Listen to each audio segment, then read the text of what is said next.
Dr. Ryan is in the house. Is there a doctor in the house? Yes, there is, and it's as good as you can get. Good morning, Rangan. Morning, Chris. Happy New Year to New you. Year to you. How you doing? I'm fantastic, honestly. I feel so good. You look fantastic. I feel good, mate. You look really well. You have to, though, don't you? Because your name's above the door. Exactly. Isn't it? You have to live what you are talking about, I think. Yeah, But yeah. I kind of, I feel it, man, these days. Like, I feel good.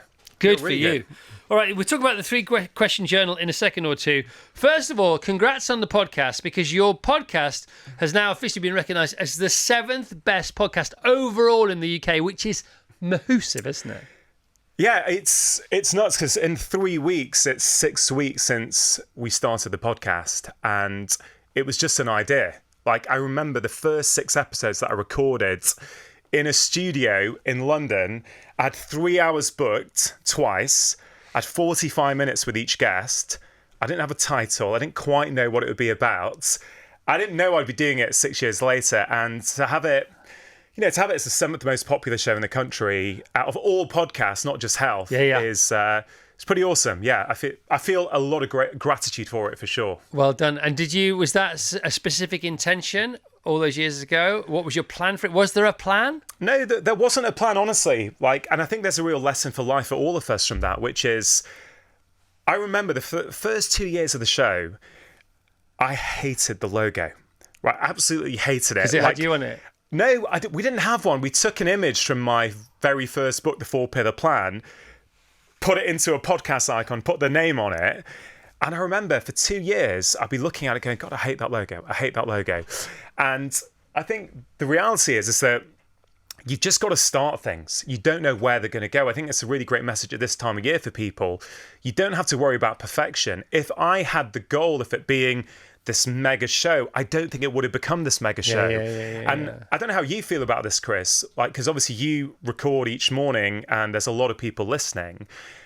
I have to not think about the fact that there's millions listening each week. I have to just pretend it's just me and my guest and that no one else is going to hear it. Right.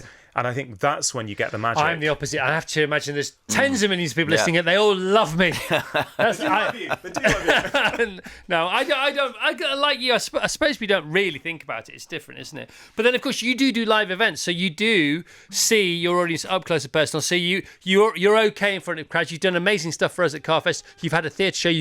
I think there's another theatre show in the pipeline. Yeah, we haven't even announced it yet. We're going to announce it in February, but there's going to be a huge. We sort of just show. have. we just have in 2023, which I'm quite excited about. But I love it because, Chris, what I've learned over these 6 years of doing the podcast is that the best way I serve my audience is in many ways not to think about them, right? So I've learned, because I've made mistakes on this in the past, but if I choose a guest purely based on my own curiosity, that's the best way I serve the audience. I feed my curiosity, and that's when you bring the audience along with you. So I've had some of the most special conversations on my life on the show. I'm looking forward to more. There's crackers coming up as well, including the one we just dropped today with Chris Van Tulliken on food. It's a really, really good episode. I know. I was told about that last night. I said, you got to mention that. Of course. The ones that, they're because of the subject matter that you particularly sort of, or the lane that you choose to swim in, they're all really useful to people. That's the thing. There are other wellbeing podcasts which you and I are massive fans of, and we know the people who do them. Now and again, they have on a celeb or a film star who has also had their own journey and bring in their experiences of self-improvement. But podcasts with people who know their stuff really sort of land best of all, don't they? I think so. Because, like Chris Van Tulliken, for example. Yeah, for sure. Like, Chris is great. I think what's unique about my show is that I have been seeing patients for like 22 years, right? So I've seen tens of thousands of patients. So I've got my own expertise and experience.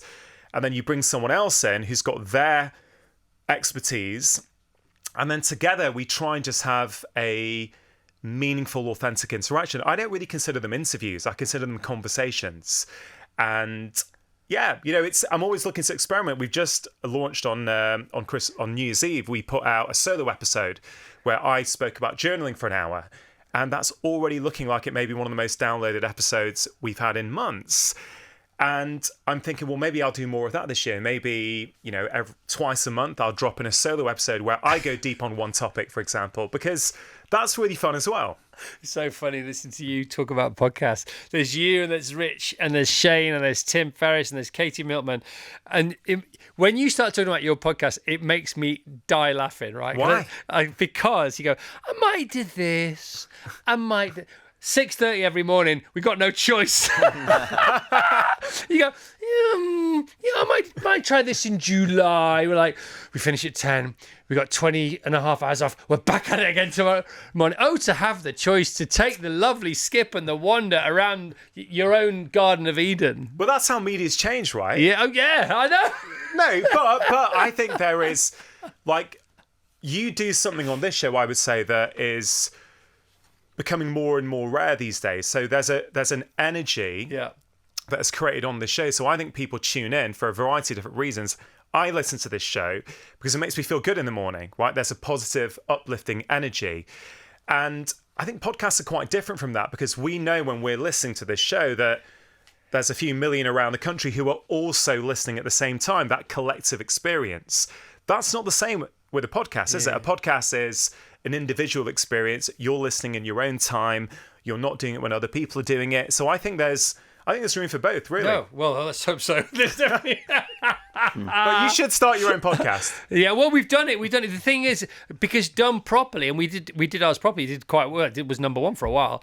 The thing is, it was starting to take away a little bit from the radio show. And for me, this is it. This is our home ground. This is where we play our matches every day. And so I've got to protect that. And by the way, you're doing that and we're doing this. And, there's that great phrase, isn't that different / only always beats better. And you're the only person even though you do a podcast, loads of people do podcasts, you're the only one who does your podcast. Yeah, do you know exactly. what I mean? And that's, you can't beat it. You can't beat that. By the way, the podcast we're talking about, if you've never heard about it, it's called Feel Better, Live More. 6 years in. How many episodes now? 410, 415, something like that. 410, 400 odd.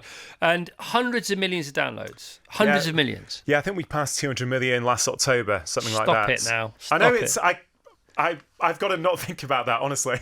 Yeah, well, wow, it's amazing. Still hoping to get you on the show this year, mate. Apple recently announced that it was... I've got to protect the show here.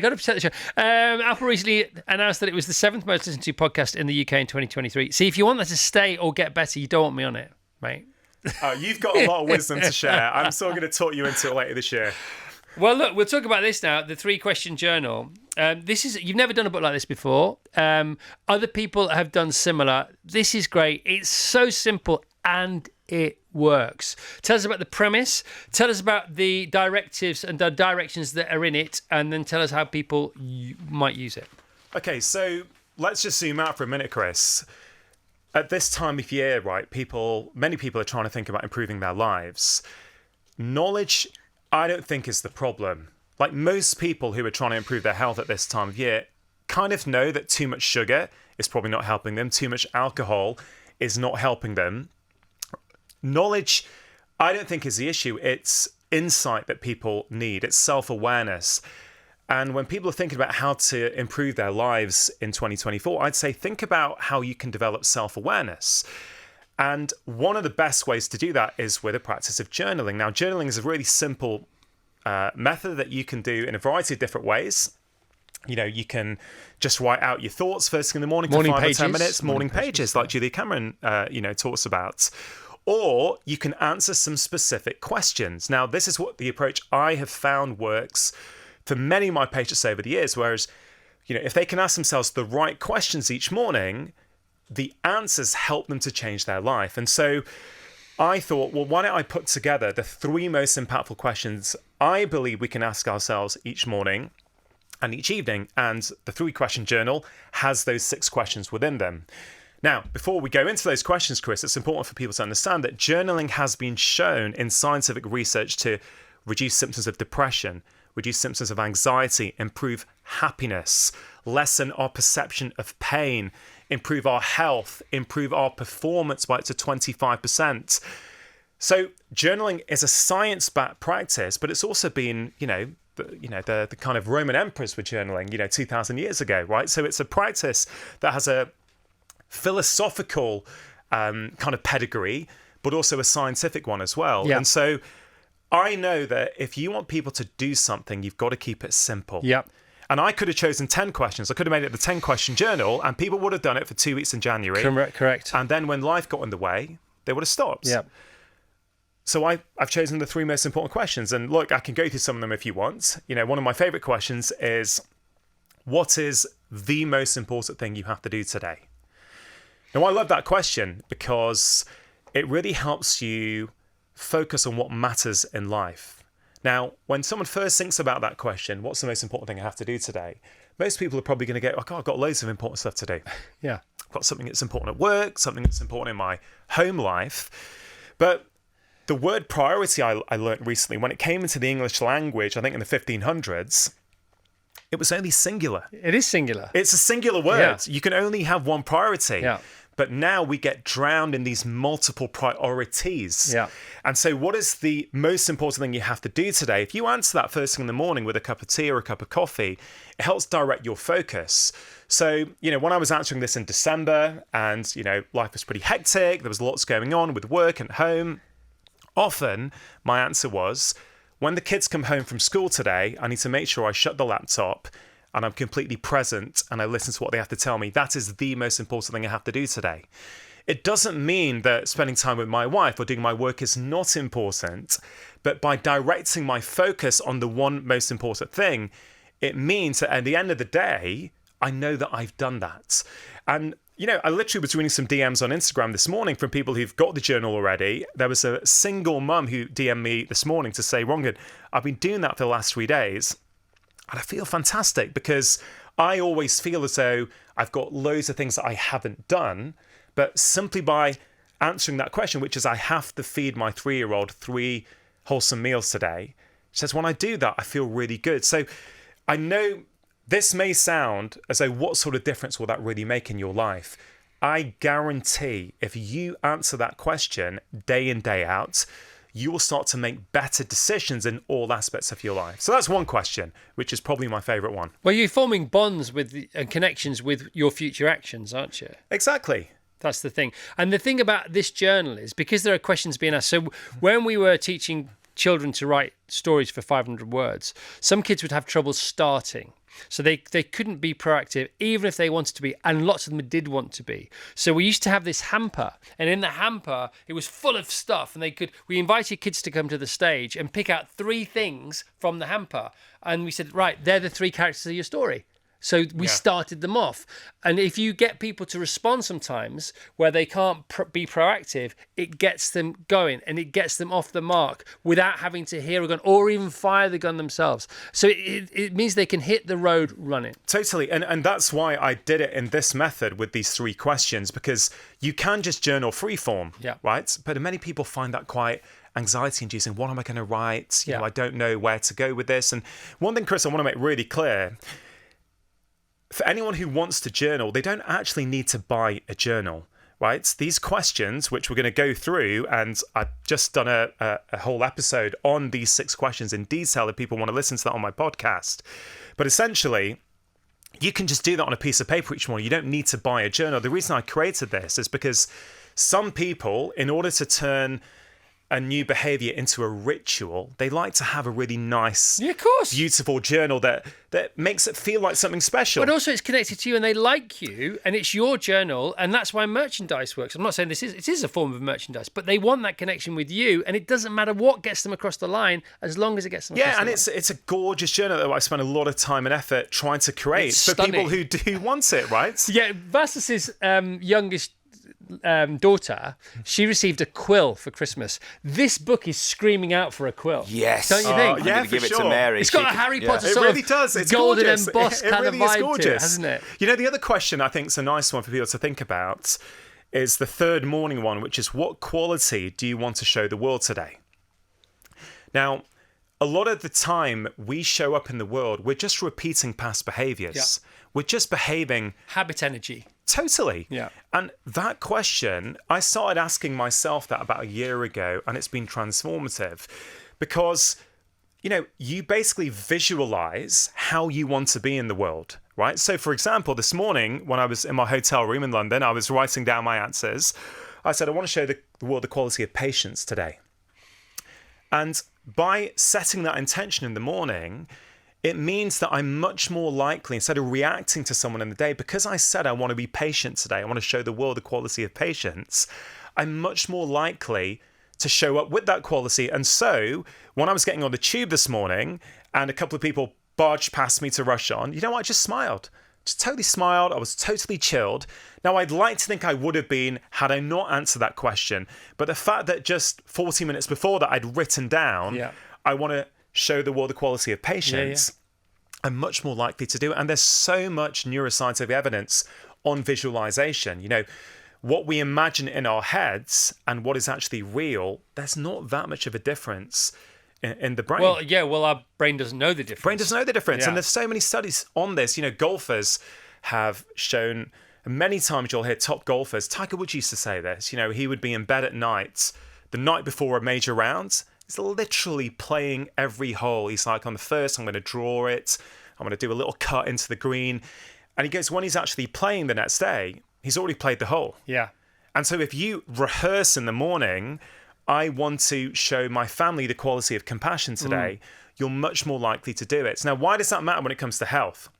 I'll tell you why it matters, Chris, is because a lot of the behaviors that people are trying to cut down, let's say sugar, alcohol, scrolling on Instagram, whatever it might be, they are downstream from how we feel about ourselves, right? So if you have been short with your children when they come back from school because you're stressed out with your work, you don't feel good in yourself. You afterwards, you know you shouldn't have done that. You didn't want to be that father or that mother.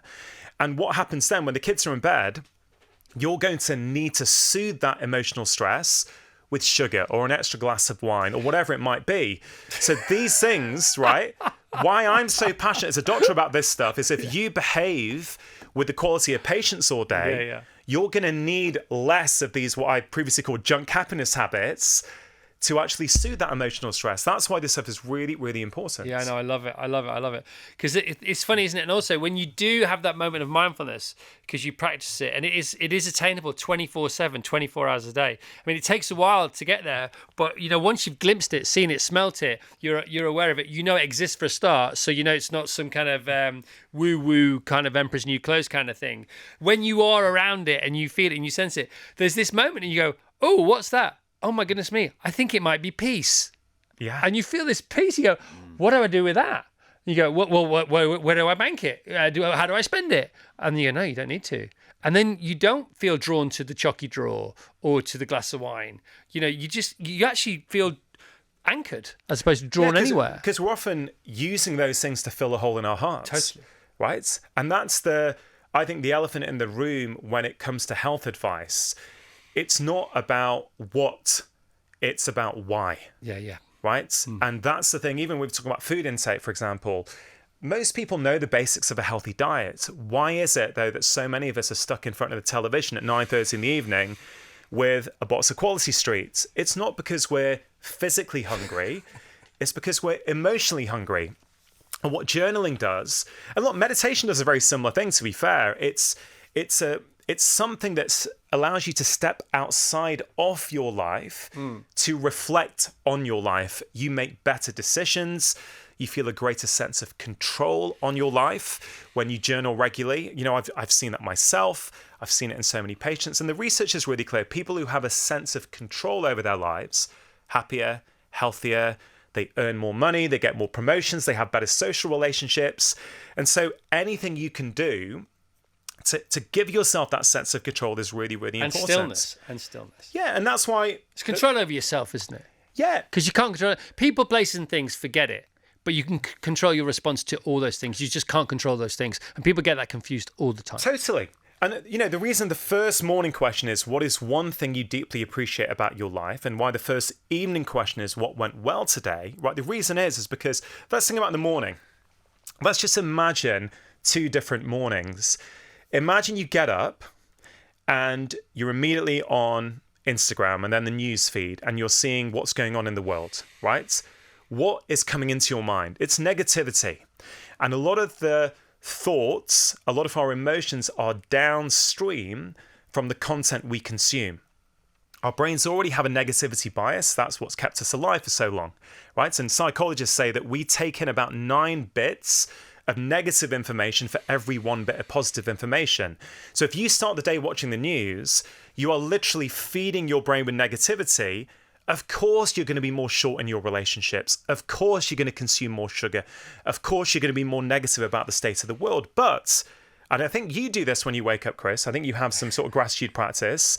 But if you say, what is one thing I deeply appreciate about my life, whatever it might be, that I can afford to put the heating on when the weather's cold, that I can afford to feed my family, whatever it might be, the science on gratitude shows us that it reduces stress, anxiety, and depressive symptoms and increases happiness.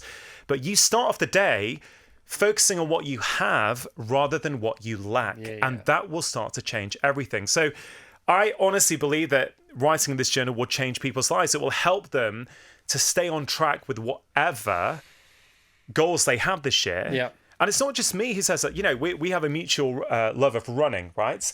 When I interviewed Eliud Kipchoge on my podcast, the elite marathon runner, he still keeps in a written paper journal a record of every single one of his training sessions. Kilian Jornet, the great mountain runner, when I interviewed him on the podcast, he also keeps a handwritten journal. So these kind of greats, they're still doing it. And they're Alex Honnold does it as well, doesn't he? For every step on every mountain. They're not doing it on the phone. No. And what's really interesting about that, like if someone, because people sometimes say, well, can I just answer these questions on my phone? Yeah, you know what, you can, and you'll probably get some benefits. But there is something about pen and paper. There's something about the speed at which our mind and our brain works. It's coming through us. It's coming through, and it does so many things for you. So, you know, I journal every day, and, you know, I really hope that people find these questions useful. They're amazing. It's an amazing thing. It's an amazing thing. You know, also, if you wake up and you do have this gratitude practice, you'll find after a while, you know, we said it before, stability comes from practice. Stability comes from discipline. Stability comes from routine. But then once you have stability, the other things can't come from stability, but they can once you've established stability via the other things. So you can then wake up in the morning at peace with sitting gratitude. You're just great. You wake up, you just are grateful. Yeah. And you think, right, oh, this is different. It feels like when somebody takes the stabilizers off your bike for the first time. Totally. Think, oh, I can balance. Just talking about it now is giving me goosebumps. Because I wake up now, and I am grateful every morning, but after 2 or 3 years of this, you wake up and you're at peace, and you feel ready for the day, and you feel like you have nothing to prove. You feel like the true definition of wealth, which isn't having more, it's wanting less, because you wake up with so much of what you don't recognize anyway, which is just your body and your ability. Air, oxygen, the most priceless resource of all, for free every morning when we wake up. Boom, there's the reminder. Yeah, it is. And we get good at what we practice. In fact, we become what we practice, right? So if we're practicing stress every day, guess what we become? Of course. We become stress. Yep. Like if you practice water those negativity by watching the news first thing every morning, well, it doesn't take a rocket scientist to think, you're much more likely to feel negative about yourself and the state of the world, right? Yeah. So if you start each day practicing gratitude, you get good at it. You start to see gratitude around you. Like I'm just looking out there. Look at the lights and the sun. Like I honestly believe 6 years ago, if I came on this show, or 5 years ago, I don't think I would have appreciated that. You know, it's gorgeous. Well, your vision widens. Totally. Your panorama widens because you're not as focused, because you're not under as much fear or threat. And we know that your vision, everything becomes more sort of panoramic. The more relaxed you are, the stiller you are, the less under threat you feel. The less it's fear, anger, and desire. I think are the three, aren't they? Although over the Christmas holidays, I've been switching off and really thinking deeply about life, Chris, and.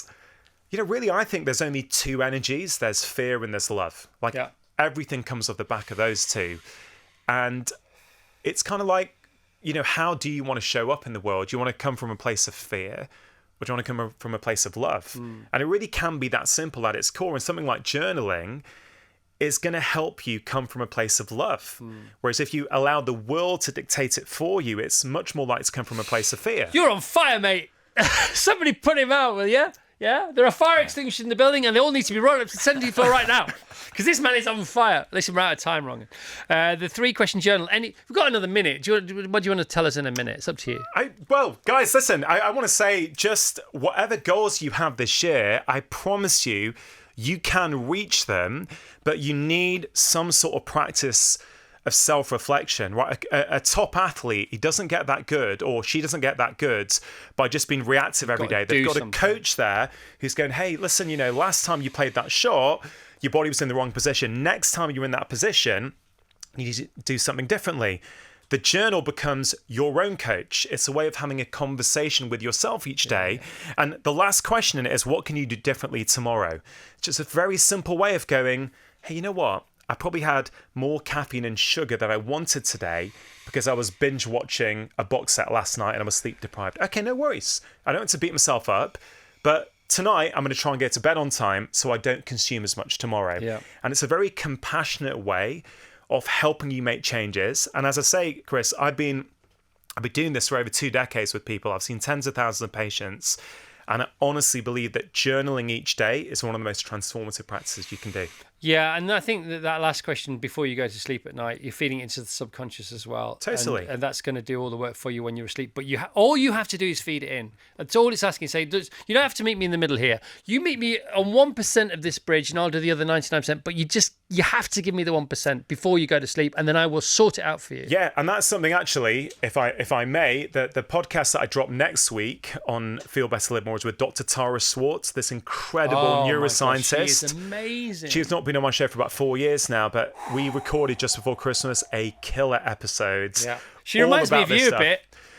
Oh, we get on really, really well. And interestingly enough, she also is from a Bengali Indian background like me. So maybe, I don't know, that's why she reminds... I think the sort of conversational narrative, the way because she's lived it. Yeah. So she's been there, she's done it, and she has a very conversational, very easy way about her, but she's totally qualified. Yeah. She's not just, I'm a super fan. You and her are qualified. That's the difference. Well, we had a wonderful conversation. We got on really, really well, and I'm excited, man. I'm excited for the new year. I'm excited for you guys. I'm excited to you can tell he's got his legs to go in. He's this is so I just good, love man. life these days. Honestly, I just feel good. And of course, we've got good. Carfest. Yeah, I know. Can't wait. You're now officially a founding father of. Get Tara to come to. Carfest. I can ask Tara. That'd be amazing. You want Tara at Carfest? Yeah, of course I do. We'll make it happen. All right. The 3-question journal available now from intelligentchange.com. Is that your thing, intelligentchange.com? No, they're this really mission-driven company who've been making journals for years. I partnered with them, and they make these gorgeous journals, basically. So, nice one. Intelligentchange.com. Rangan, it's great to see you, man. Sorry I can't make coffee, but you know why. I know why. You know what the most important thing you have to do today is. I've got to hug the family. Exactly. All right. Like my life depends on it, but perhaps not theirs, because theirs really doesn't depend on it. And mine probably does. There you go.